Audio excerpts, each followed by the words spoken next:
Constat du côté du bord de mer, précisément au lycée national Léomba, où des travaux d'entretien routier se font également. Le constat, cette fois-ci avec Stevie Oyenmezui et Prestine Ngweman.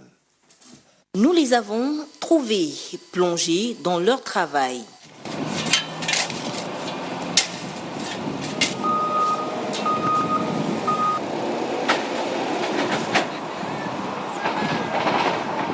Depuis quelques jours, l'on observe une déviation de l'axe Fondation Mère-Enfant Janibori, hôtel Radisson Blu.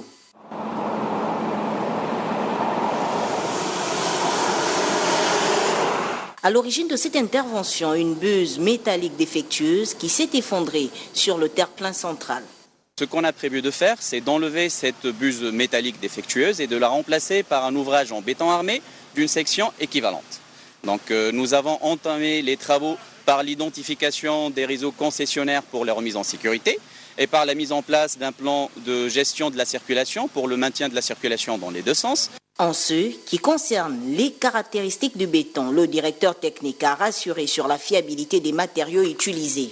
Nous disposons d'une centrale de fabrication des bétons prêts à l'emploi. Nous avons diverses formulations spécifiques pour chaque besoin.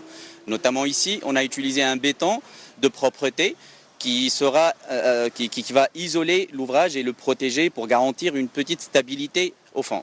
Pour les ouvrages en béton armé, on peut partir facilement sur 10-15 ans. Considéré comme activité essentielle, le chantier du boulevard du bord de mer n'échappe pas à la pression du Covid-19. Mesures barrières obligent. On met tout en œuvre pour continuer à travailler en toute sécurité. C'est-à-dire on a mis à disposition de tous nos collaborateurs des masques de protection, des solutions liquides pour la désinfection des mains. On a aussi doublé tous les bus de transport pour respecter les gestes barrières au niveau même du transport. Et nous avons des équipes HSE qui veillent à la mise en œuvre de toutes ces mesures au quotidien. Il faudra donc patienter un mois pour voir la livraison du chef-d'œuvre.